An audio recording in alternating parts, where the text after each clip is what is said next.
Arts and Adventure Summits the airwaves. This is the Ogden Arts and Adventure Show. I'm R. Brandon Long, along with Todd Oberndorfer. And we are your hosts for the greatest arts and adventure podcast in all the land. We have some awesome guests here today.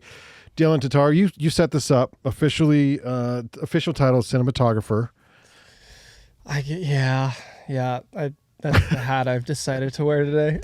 Today's hat is Cinematographer, Dylan Totaro. And then we have Caleb and Liz from Hippy Skis. How y'all doing tonight? You put yourselves in the corner over there. So yeah, we're doing all right. You're doing all right. You brought some skis in to show us, and they are off camera right now. But we're going to talk about what do you call it, a project, Dylan? Like, how do you define what you were involved in here? Yeah, so I guess it originally started the idea of like, I want to do this film project, and then with that I was like, oh man, why stop with just a video piece? I would love to incorporate a photo aspect to it, and then also bring in a written word aspect, just something that just doesn't live only on the digital space, like something that could be in print as well. And so just one thing kind of led to another. Okay, so the project name, Artisan Handcrafted, and I feel like we just should watch it. Yeah. You want to watch it? Let's do it. Let's watch it. Okay, so I got to push buttons. I don't think we've even seen it yet. Wait, for real? Really? Wait a minute. Why are we here? What is going on? Okay, it's like 3 minutes. I'm sorry. I thought I sent it to you. We've seen like a rough draft a while ago, but I don't know that it was the final one. Wow. It's like a premiere. We need some popcorn and the whole thing. Yeah, this is okay. Well, this is exciting. I don't know how loud this is going to be. You get to watch it live. Yeah. Yeah. I'm probably going to get teary. Can you open that screen? Let's see if we can. Yeah, let me see. If I can. Something that I have always really liked about woodworking and kind of working with these natural raw materials is that if you take care of them correctly, they get better with age.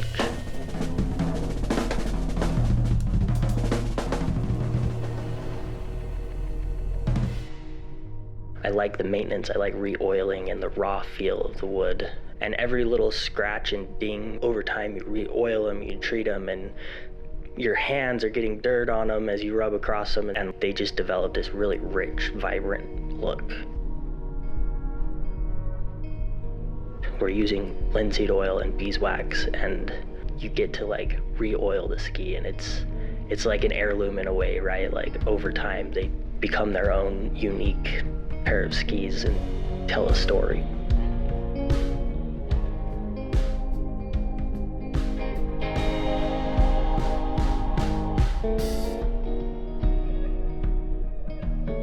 Very personal to be able to go pick up a bunch of lumber and it's boards of wood and you feel it and you're like, oh, this one's kind of splintery and this one has a really pretty grain, and take it back to the shop and you start piling it up before we turn it into skis, and it's always like, that one has a really unique grain, let's set that one aside for like something fun, and ooh, this one's gonna make a cool top sheet, and this one, maybe that one's for carving a spoon out of instead of a ski because it has this unique thing. It's not consistent, it's different every time, and every piece has its own personality.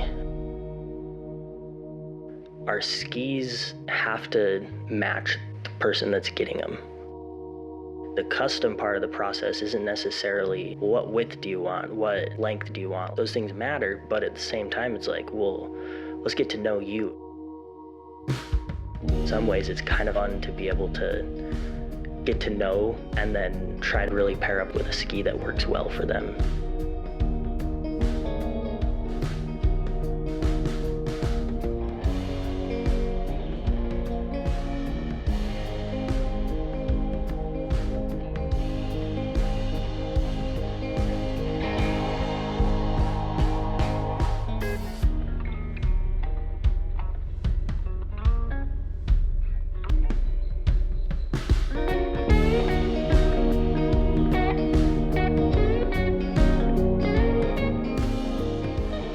It's so gratifying to like start with a board of wood that's, it's rough cut, it's splintery, sometimes it's even like hard to see the grain in some of them. And then you go from that to this beautiful finished ski with an oil finish on the wood, and it's so inspirational. to see what you can create out of something that just exists.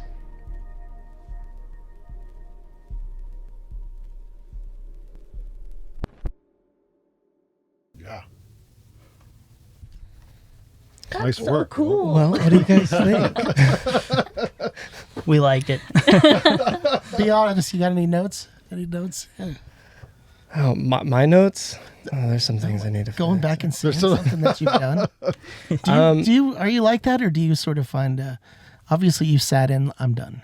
I'm good. I'm going to put this out there. Yeah, I think that's always the case with a lot of artists, or really anything that anyone is working on, right? I'm sure that you guys also feel that way too. There's always like, oh man, like I could tweak this here and I can tweak that there, and I don't know, sometimes you just need to be like, all right, I'm done with this, I'm gonna move on. I think I definitely got to a point where it's like, there's more that I can do with this, but I'm gonna move on to some other things now. So I think with this project that there was so much to do that I definitely got to a point where I think I had most things finalized and finished, but the video wasn't even done. And we're able to get a magazine to pick up the project and to do a film screening along with the print release, and the video still wasn't done. There's still like takes and things that I need to do. So I just got to the point where like, okay, I just want to be done with this thing already. But yeah, make it as polished as I can, and yeah, pretty psyched on it. But yeah. I think it's awesome. I think it's awesome. Yeah, you. good job. Thank you. And did you have to pay for this marketing, Caleb? No. He's like, I forgot to send the invoice. No, but it's a beautiful way to market, right? And I don't know if that was the intention, or you just wanted to tell the story, Dylan. Like, yeah. So I think that I don't know. I kind of have this like weird thing about me where it's like, oh, like I want to do this project, but sometimes I feel like, okay, well, what's kind of like the reason or purpose for this project to live? So I kind of saw this excuse where it's like, oh, cool, I have a friend. This is his brand. Mm-hmm. This can live as a brand piece, so it kind of helps with this, purpose or reason that I feel that it can live. Hopefully, I kind of get out of that mindset and I just like start creating things just because I want to create something, without having really much more of a defined purpose. I think part of the reason is, with art. One of the difficult things with art, it's like you can do anything you want, which means like, okay, well, there's no guidelines or barriers to it. So I have to start building these guidelines and barriers. And that's where I saw, if you get a brand involved, that kind of like starts putting up barriers. Like, okay, cool. Here's this lane that we can operate in. yeah. Now, how can we be creative within this lane? That's just kind of how my mind works. So, Caleb, when did you start shaping skis? Or Liz, was it Liz? I don't know which one. Who started this thing? Because I think it was, if I read it right, Liz, you were skiing at like 8 months or something. Is that right? I started skiing at 18 months. 18 months. Okay. Yep. So as soon as I can walk, I was on skis. Yeah. And when I started dating Caleb, I was like, hey, come ski with me. Yeah. And he'd always wanted to ski. Wait, so he hadn't skied before? I mean, Really? I'd been a couple times. Okay. I really liked it. My family didn't do it, and so it's kind of hard to get into skiing Yeah. when you don't have a family growing Yeah. up. And you're doing like, well, I want to date this girl, but she skis a lot. yeah, I mean, I was pretty stoked when she talked about skiing, and like, whoa. I think that was our first date. I was like, you should take me skiing. Yeah. That's a great first date. It's a lot of people's first dates. Yeah. Yeah. Good. And then what happened? Then Caleb was like, well, if I'm going to ski, I should be skiing on a pair that I built. And I was like, Dude, no, most people don't think like that, like, Caleb. you don't know how to ski yet, and you're Yeah, going to design, yeah. like, what? And that was just kind of the beginning, that we started with a kit and made a couple pair of skis, and we were like, okay, this is really fun, but we want to do something more. We want to do something different. Like, we don't just want to be kind of plug and play using other people's stuff. Yeah, so I didn't know this. So they sell kits, I guess, that you can just take a plank of wood and sort of... Kind of. Okay. I mean, it was a lot of researching and learning about skis, and there's manufacturers that sell like kind of kits, but they sell materials for skis for like the home builder. So they're like a wholesaler. You can buy things in really small quantities. But in order to build the skis, you have to have your own ski press. And so Yeah. all the research and design went into making a press that would withstand the pressures Yeah. and build a shape that we wanted. Okay, so a couple Yeah. things. One, I worked in the outdoor industry for over 10 years and had lots of reps come in and tell us how cool their skis were because they were built on this press in this country, and they've been making skis for 100 plus years, and it's the coolest thing ever, right? And so I'm like, it's not easy. Like at least, you can't just take a plank of wood and just make a pair of skis, because like there's shaping that's involved now. Like you've got the block in the one to keep its shape and stuff. But the other thing is like, okay, well, you obviously must have been working with wood or something prior, I would hope. Or you were like, or are you just like, nope, I got to buy all the tools and have at it. Yes, I've done a lot of woodworking. Okay. As long as I can remember, I've always loved making things, like whatever it was. And luckily I had a dad that was pretty fired up to help me with whatever my interests were. So like, I think when I was like 12 or 13, I got interested in making guitars, and like little cigar box guitars is how it started. Yeah. And he like built me a whole wood shop. Awesome. So I had all the tools, and Like he was like, cool, hand here you tools? go. And table saws and miter saws. And Wow. looking back, I'm like, man, 12-year-old Caleb maybe was probably a bad idea to set me loose in a wood shop. But it worked yeah. out. Alert. Finger check. Show me you got 10 fingers. Paul? Yep. Yeah, I was gonna say, I'm pretty sure he has all of his fingers. Yep. Did pretty impressive. good. Yep. And from there, just whatever I could make, I've always been into it. From leatherworking to metalworking, and I welded a bike frame when I was like 17. Yeah. And so like skiing was just another thing that like I'd always wanted to do it.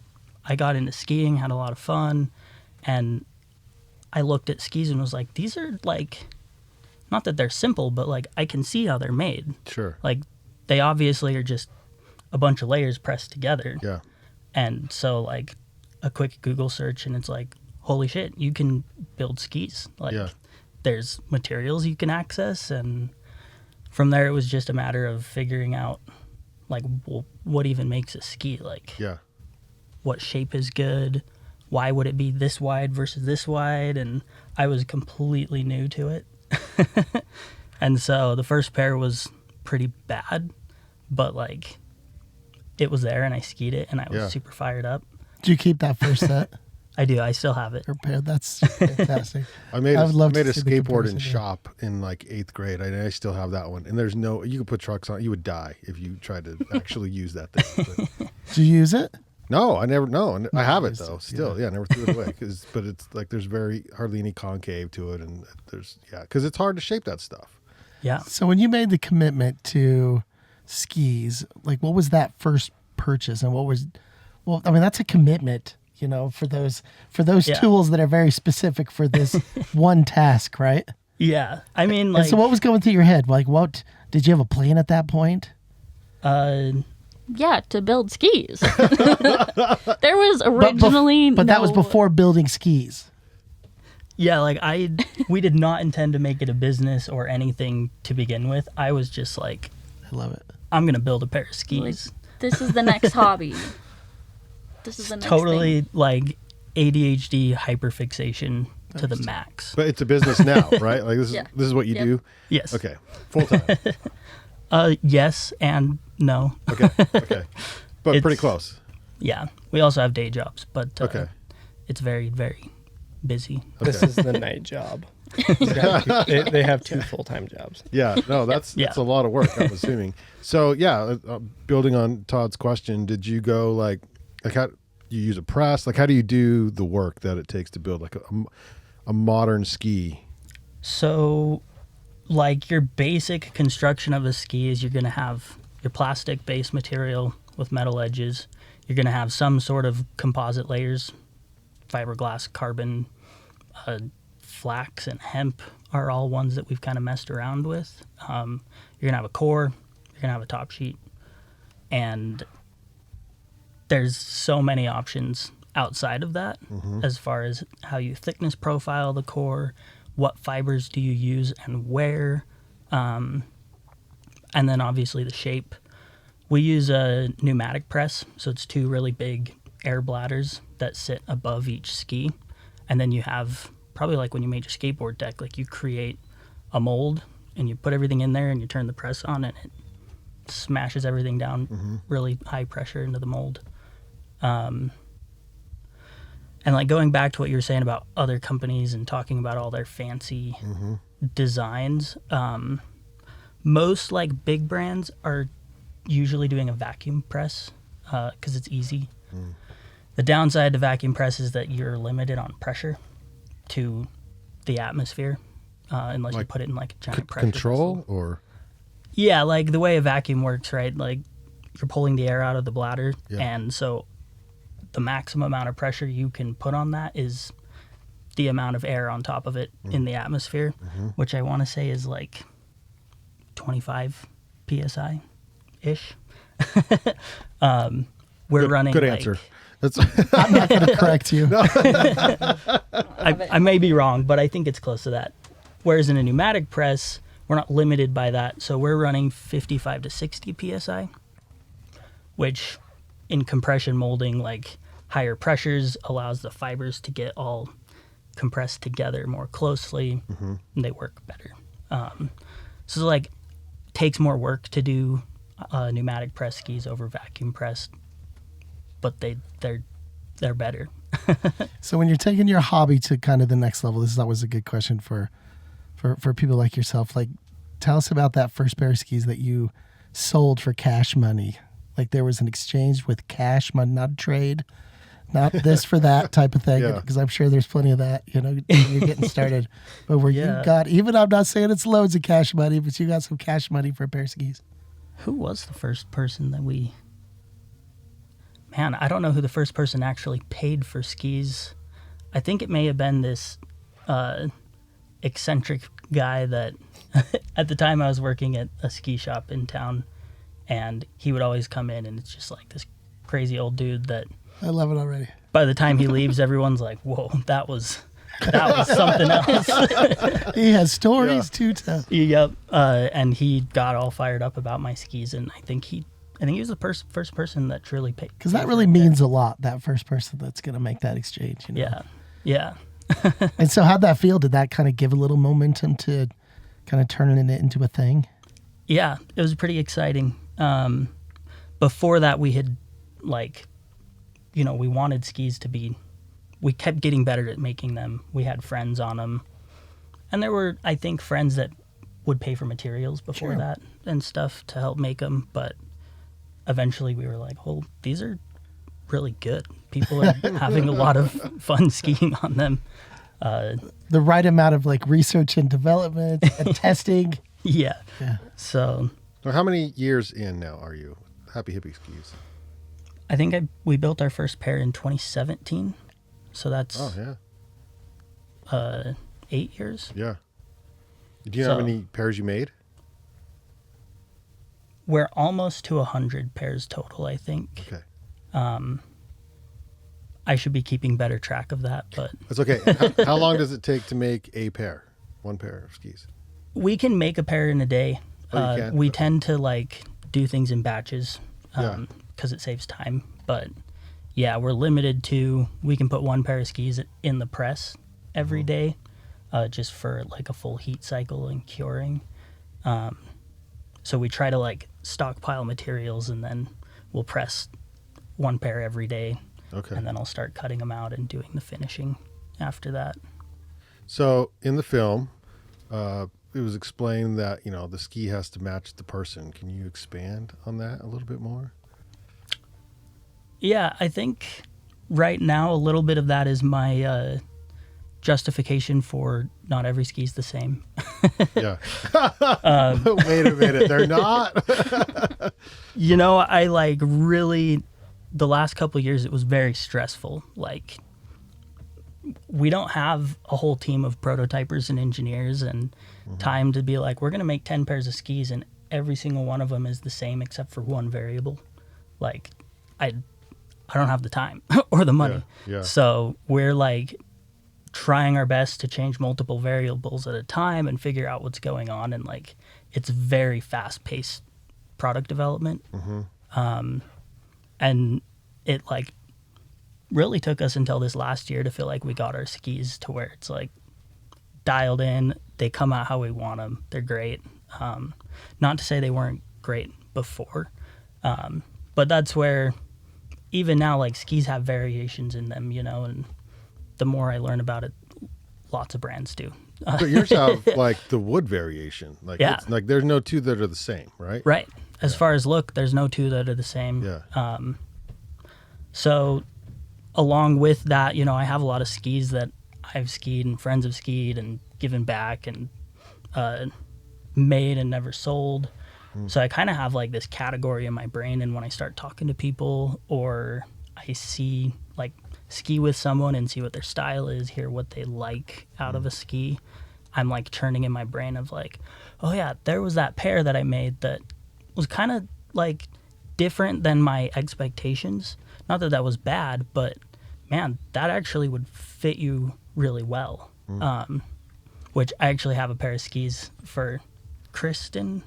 I have a pair of skis for her that I'm just like holding on standby because Oh snap, Kristen. I forgot to tell you. Well, and that's been like one of the like fun things about, I think, like this project as a whole, but I mean also our friendship as well. And you know, coming by the house and you're talking to Caleb, and he's like, you know, because he like he has these ideas of like, hey, like I got a new pair of skis. I think you're really gonna like them.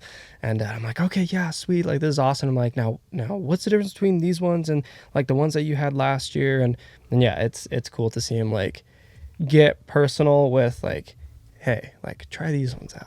Let me know what you think. Yeah. You know, and Yeah. you know, and I mean, it's also good for him. Like I mean, he gets feedback on them. Direct feedback from the user. Yeah. So, totally. wow. That you basically made basically made the skis for, which is wild. Yeah.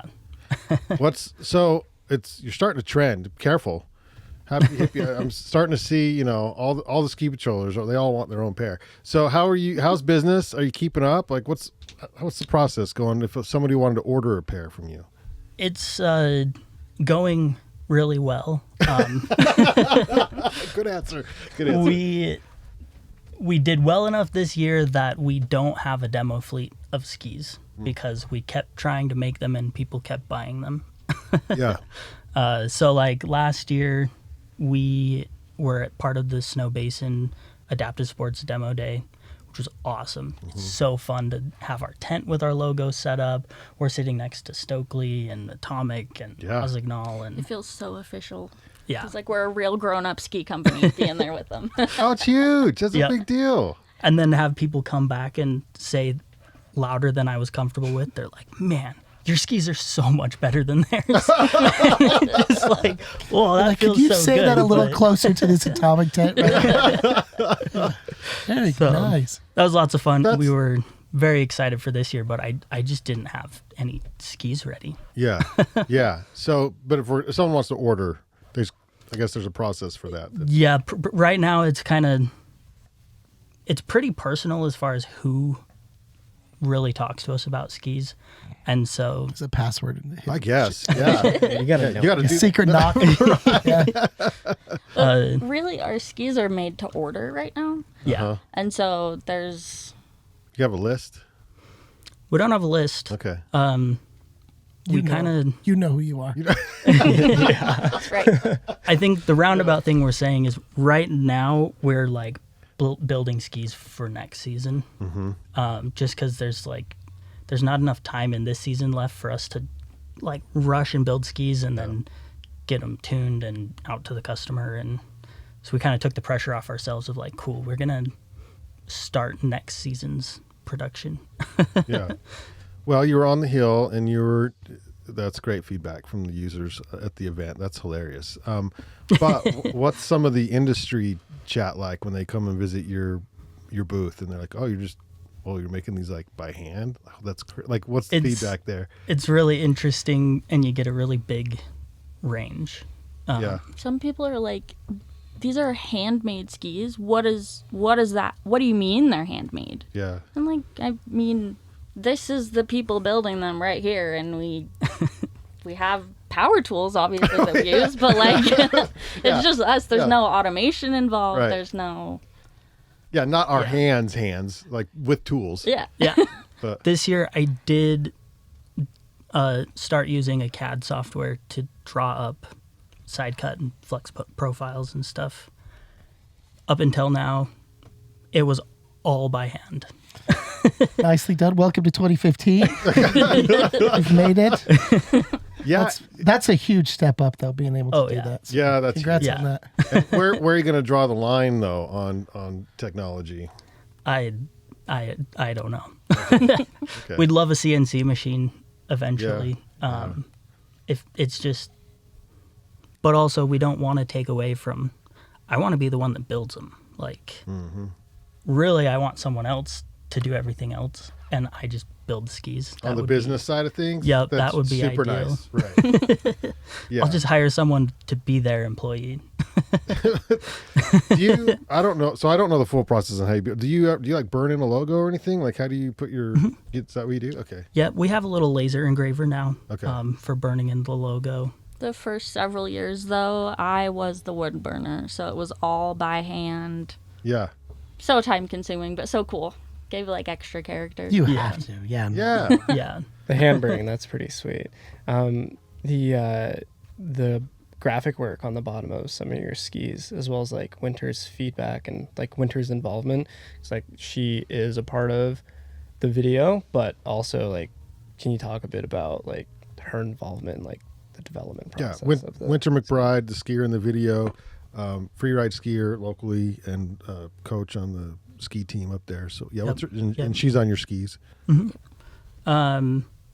Yeah, I met her through the ski shop we were working at and was like just starting up the business, like very new. Like I didn't know her until then. And I was teaching her how to work on bikes as a bike mechanic for the summer. And so we like talked a lot at work and eventually was like, man, like she seems like a really good skier. She's trying to get into comps. Like we're trying to figure out marketing things to do to start up our business. And we're like, we want to sponsor you on our skis. So like, tell us what you want and we'll make you a pair. And she was pretty fired up and really enjoyed them. And has since been like pretty influential in the design of the skis.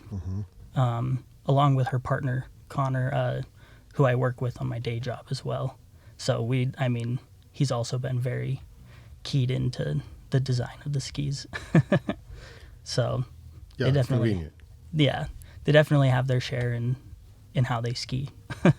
Unlike in the artwork on the like Yeah, on the the bottom. artwork. Yeah. The second year that she was sponsored, we like were getting really excited about doing artwork on the bases, and so we should have brought it. We have a full size painting that she did. Like She did 2 scale, so it's the width of 2 pairs of skis and the height of the skis. Wait, so she did the artwork herself?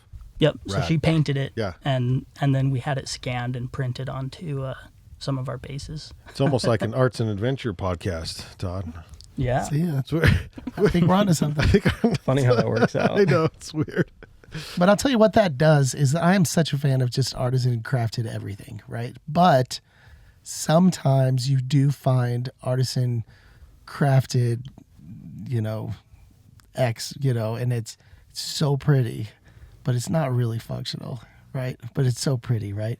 Where yours, these are working skis. These are working men and women skis. You're putting them through the, basically through the burner, and I have even that much more respect for that, because utilitarian is really everything when you're talking about that sort of extra special, artisan crafted anything. Like I'm such a fan. Clearly you were a fan as well. Oh yeah, absolutely. And I'm sure this isn't just on skis alone. This project was probably maybe got started with the skis, but you have a certain appreciation for this handmade quality, I'm guessing. Oh yeah, absolutely. I mean, handmade quality on, a lot of different things, but I mean, like when it comes to the skis in particular, when we sat down and we were recording the audio, Which sounded so good, by the way. Oh my gosh. How thought out was that part? Or was that kind of just on the fly? You did good. You represented really well. We sat down in our garage and like did this for half an hour. Yeah. Yeah. I mean, it sounded legit. You did really good. Yeah. It was, I think that was like one of the fun parts. And I mean, even like in thinking about this project and what I wanted to do, I knew like exactly what I wanted the audio to sound like.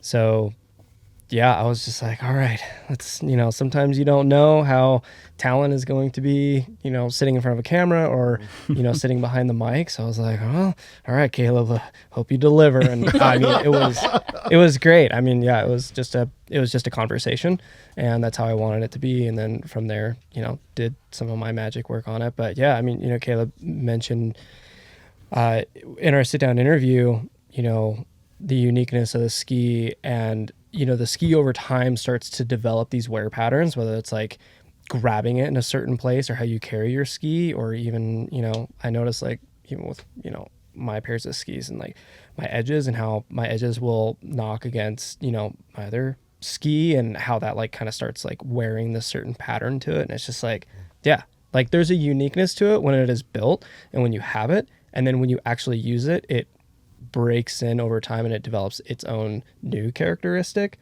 because of how you ski. Yeah, it's like a wax I'm canvas telling you, jacket. telling the story of what you do as an artist it's a whole other thing. My day job is I work down in Salt Lake with the Arts Council, and I run a gallery down there, but we do some professional development for artists, some workshops each year, right? And so this year, so I think it's in April, we offer a couple classes, but one of them is basically how to present, how to talk about your work. And sometimes people really, really struggle with that, and that's a big part of what Brayden and I try to do when we're telling these stories, is to get those stories out and to, give you an opportunity to basically get a little practice talking about your thing so that you can try to do it as full-time as possible. And, and y'all did real good.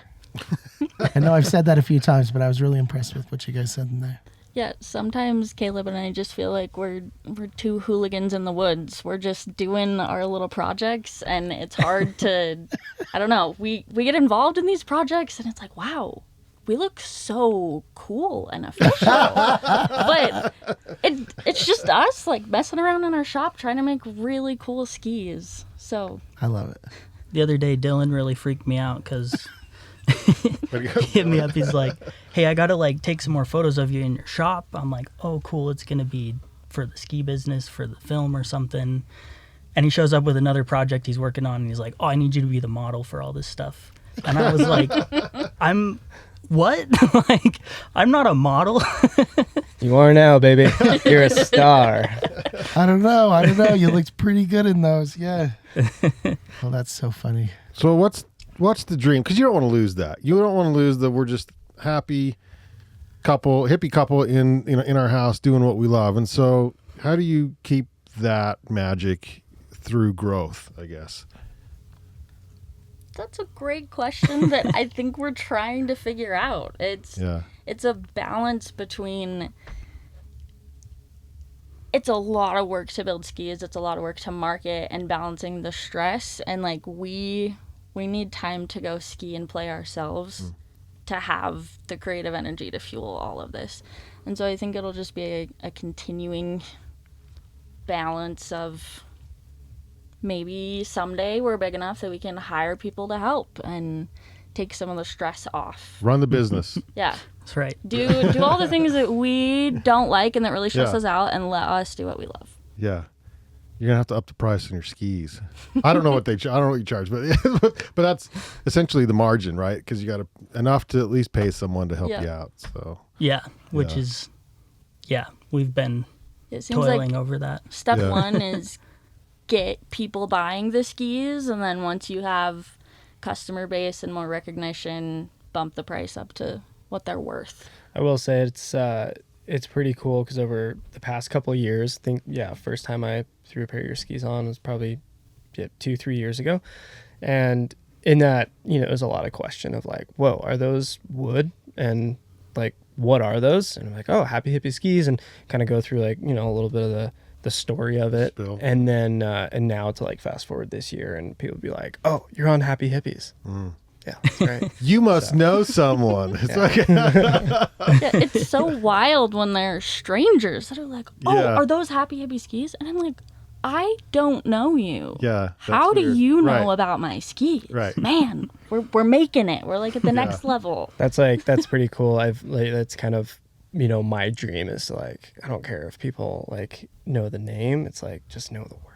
Know the kind of work. thing. Yeah. And that's really awesome that like that's what they've been able to create and what they've been able to build. And I mean it goes a long way with the uniqueness, the craft that's involved with it, but also like the quality of what they've created. Yeah. Caleb, you mentioned that you were working with a lot of different materials. What have you sort of landed on? Like what's working now? So our normal layup of skis, we run a full ashwood core and an ashwood top sheet. And then as far as fiber layers, we've got fiberglass and carbon and rubber for dampening. And we have a lot of different configurations of all of those things, kind of depending on what we want, prototyping, and it's like every other pair that we make is a little bit of a prototype. And because we're still pretty small and personable, like when I make a pair of skis for Dylan, I'm like, well, you're going to be on like a test pair, just so you know. Yeah. And like this network of like people being on my, Yeah. on Well, you our need that though. experiments. You Yeah. need testers. Yeah. right. So And then this like you literally have a block to create camber. Is that how it's done? So that pair I brought in was a unique pair of, they're not how we normally make our skis. Okay. That was just a fun side project of, I want to make wood skis like wood skis used to be made. Oh. So Yeah. OG. those are like, So those are just wood. It's a solid chunk of wood that he hand carved out to get the flex that he wanted. Okay. There's no Yeah. fiberglass, no anything in there. Okay. And they're skinny. Yep. yeah, they're cross country skis. Yeah. Okay. And like you steam bend the wood, and yeah, that was a fun project. You carving like a snake pattern on the bottom, like scales. That's the one part of it that's not wood, is I do have plastic scales inlaid Yeah. right under the binding. But those are for AJ, who was the other part of this project. Yeah, so he did the write-up on this project. So Okay. for the publication that picked this project up, I was like, oh, sweet. All right, gotta find a writer. AJ Turner. Yeah, AJ Yeah, Turner. written word. And I knew I knew in starting this project, okay, I want a written piece about this, and I knew that I wanted AJ to do it. But it wasn't until like last minute when a project finally actually officially got picked up. I was like, oh, scrambling kind of last minute, like, hey AJ, by the way, I need this write up. And he's like, okay, how soon do you need it? Because I'm leaving for Europe in a week. And I'm like, like tomorrow. Now. Yeah. So- Now. It's think always he with was- plenty of time. Yeah. I think he was at our house that day. Because he had to come in and talk to you, interview you. Yeah. Yep. Well, congrats on the project. I think it's awesome. Dylan, putting this all together. What's next for you these days? Oh man. Let's see. So this Saturday we have the film premiere, which should be pretty sweet. Yeah, Caleb and Liz will come down, display some of their work, film premiere and print release. Which is where? It'll be at the Midnight Corner in Salt Lake. Yeah, it's I'm pretty stoked.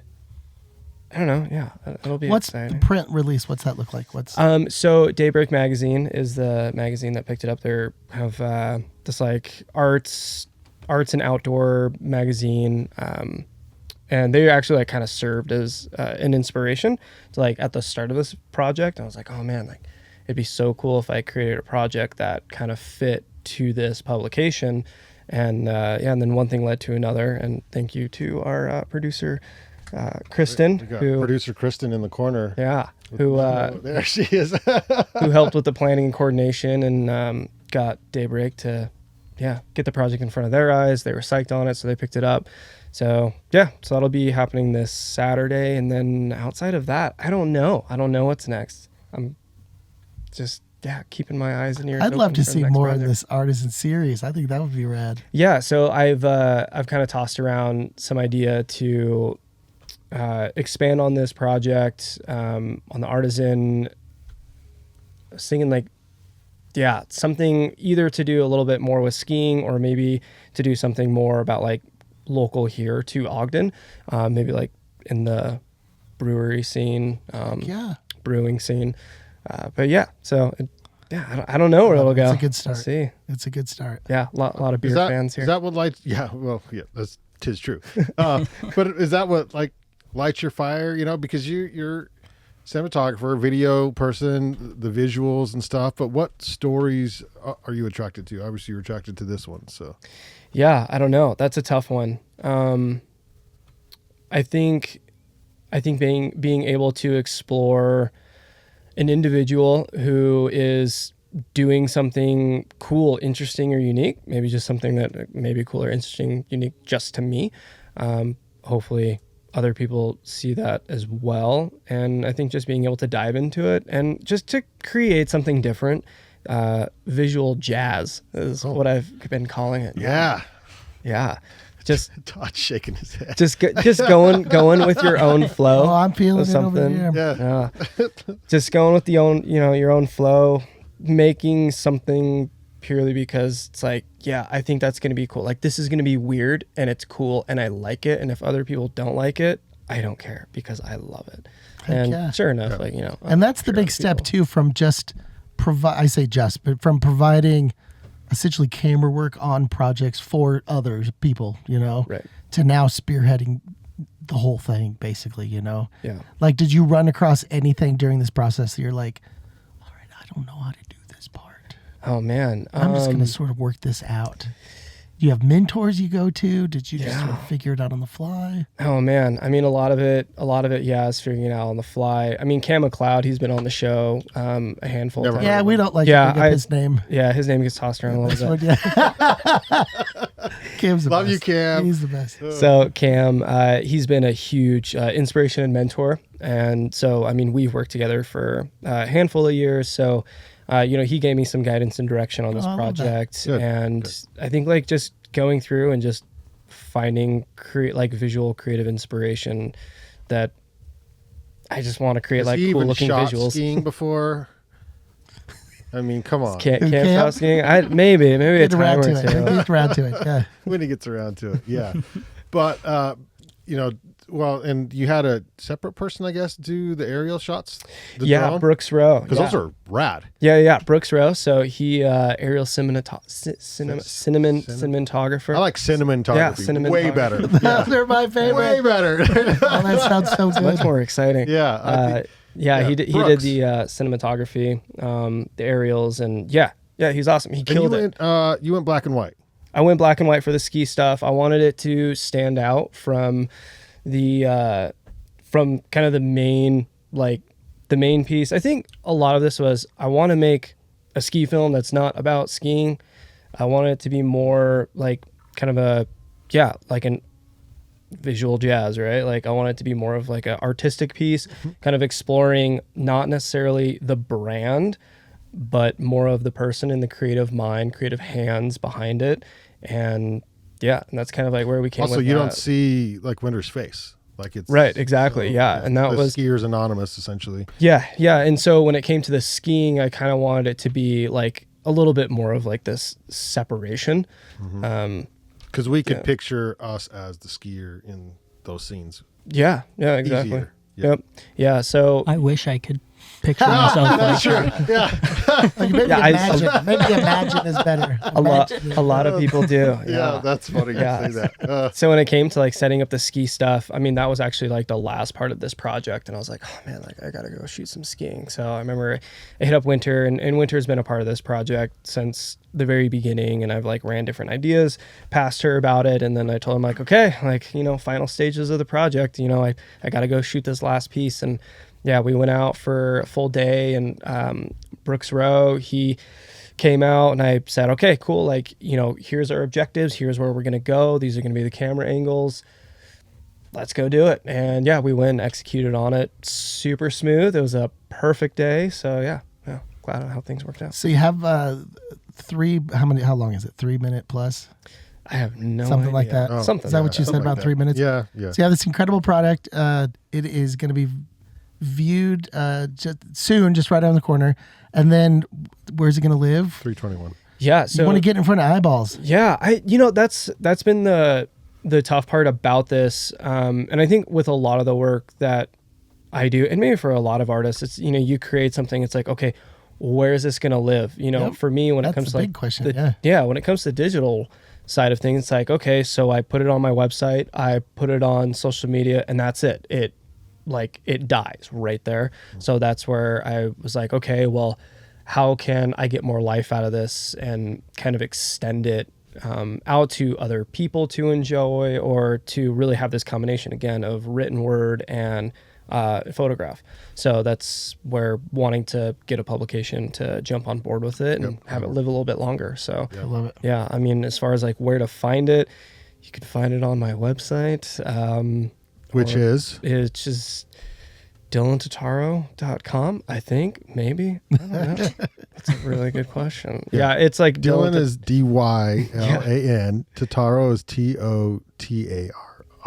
Yes. .myportfolio.com. Yes, there you go. Yeah, or link in the description. I don't know. Yeah, I can link it. But, do you guys have a Happy Hippie website yet? Yes. Okay, if you know those guys, Dylan, at all, the Happy Hippie people, I don't know if you've met them. I've heard of it a Liz, time or two. Liz, if they can embed that somehow on the website, it'll live a little bit longer there too. Yeah. You know? Oh yeah. Well, yeah, and I mean, and of course, it'll be on their website as well, and Daybreak picking it up, it'll be displayed on their website too. So Yeah, that's right. Congrats. Good luck this weekend. Right? thank you. Yeah, this weekend. Weekend? We're like, what day is Producer- What's today? It's 3/11. Producer Kristen. Kristen, who runs You're like, all the things. don't make other plans, please. Yeah. Saturday it is in SLC. Name of the place again? The Midnight Corner. Midnight Corner. I don't know that place. I don't know if I do. That's a photography studio. That's a photography Yeah. studio. Okay, very good. Thanks so much. I appreciate it. Anything else you want to add before we? No, not at all. Yeah, just super stoked to be here, and I'm really grateful for Liz and Caleb allowing me to come into their space and to watch them create, and for me to just nerd out behind the camera and tell a story. So thank you, Dylan, because I've had so many people reach out. It's like, you should have Caleb and Liz on from Happy Hippie Skis, blah, blah, blah. I'm We're like, so okay. we kept saying not yet. Not yet. We're waiting for the perfect time. Not yet. Wait for it. Dylan made it happen. Yeah. Yeah, Yes. I'm stoked on it. Yeah, it was Yeah. funny. I remember last year. I think it was last year. I was like, "We got to get you on the podcast. We got to get you on the podcast." And then, like with this project coming up, I'm like, "Okay." It was a good. I think it was it's a good reason. Yeah. So thanks for coming on, you guys. I appreciate it. Yeah. Thanks for having us. Yeah. And if someone wants skis, well, they got to get to know you, I guess, right? That's the deal. Yeah. Come talk to us. You can also place an order on the website. If you must, but that's funny. Very good. And then going into next year, you're shaping this summer, and so you'll have maybe some inventory extra, and we'll see. Yeah. That's the goal. Okay. We said that last year though, and then Liz broke her ankle, and I Liz. man, Production Every shut time. down. Shut it down. it's hard for me to do it all on my own. Yeah. We still made more skis this last year, I think, than the previous year. So Sweet. Good. Well, good luck this summer. Thank yeah. All right, Todd, you got anything? Just a continuation last week. Brand new show down at Finch Lane Gallery in Salt Lake City. Ceramics show, if you're into that kind of thing, which hopefully you are. This is an awesome show, and it's I think I mentioned it last week. This is a great time to love ceramics. Have you tried skiing ceramics? That's one thing you may not want to do. You could do once. Yeah. But there is a ceramics conference, a group called INSECA. It's a national show, is doing their yearly conference in Salt Lake City at the end of this month. And so my gallery is part of that. And we have what's called a sort of a signature exhibition. And so let's just call it an official show. And so we have 14 artists represented from across the country, and really high-end work, artisan work. I would Artisan say. work. Yeah, exactly. That's awesome. So come check us out at some point or another. So really, we had a really good opening on Friday. We had a great van sessions on Friday. We had 4 Holy bands. smokes, you guys! Thanks for coming out. Yeah. Holy busy. shit. Brandon doesn't see it. He's stuck in the van literally the stuck in the entire van. time, Yeah. right? So I get to see everything that's happening, and 150 people like all the time. The whole time. Rotating in and Yeah. out. Like, I mean, Who did you and guys that is have? in the space Well, we had to change the lineup. So we had just a little bit. Cooper Yeah. Lavallee, Atlas Lane on a return trip, and it was 2 of the 4 of Atlas Lane, the Glitter Bombs and Low Point, Down? Low Profile, Low Down, Low Shoot. They were so good. Yeah, they were really good too. Yeah. Fun. All of them fit this like.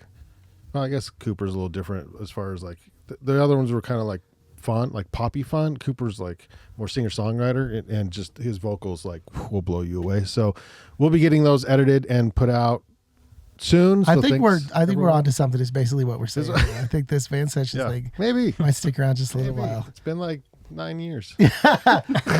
So that being said, it's always a good night, and it was a great Friday night. It was a Yeah. huge turnout. I was really, really happy. Yeah. And then I have a question. I'm just putting this out there to the ether for everyone to think about, because this July 4th, which I'm sure is everyone's favorite holiday, it's hotter than hell, and there's fireworks, which I don't even know. But it also lands on Ogden's first Friday art stroll. So should Ogden have an art stroll? Should we roll with that? Should we have a van sessions that night? Like, because people do stuff with their families, they go out of town. Are they any initial thoughts? Anyone? There will be no fireworks from the Monarch. Nothing here. No. Yeah, so the Monarch isn't planning on participating. And so that's why we're like, oh, I don't know, maybe. And they do parades downtown too. They do parades Yeah. downtown like that morning, Right. So if we did a van sessions in the afternoon, maybe, so that before fireworks kick in, to give you time Yeah. for the fireworks. So basically, Right, we're gives you saying something we're to booked do. through June, We'll work for and so do we do something on July? Glitter or do Bombs we- want to come. Unfortunately, lead singer of Glitter Bombs lost her voice like hours before, so she was trying to belt it out on Friday. But anyway, they want to come back. They're available for July 4th. So we do have bands. We have plenty of bands to book for that day. We're just wondering, like, what in the hell is everybody doing on July 4th? Like, Yeah, let us know. yeah. let Does us know. anyone do much in the afternoon? Well, I guess people barbecue typically. They do, yeah. Is that? Yeah, are I people know. doing That's that? that's where it's weird. Like, is there? I don't know. We're trying to figure that out. Anyway, if you have feedback, message us on Instagram at Ogden That's a good Adventure. question. Should have your own We're barbecue. Still deciding. There you go. Have your Yeah, own barbecue van sessions There you go. in the afternoon. We might do that. That might be kind of fun. Thanks to Banyan One. That's this trailer here for powering today's episode of the Ogden Arts and Adventure Show. You can subscribe to Ogden Arts and Adventure on YouTube. Look for us on Facebook, Instagram, Apple Podcasts, Spotify, thebanyancollective.com. That's a website.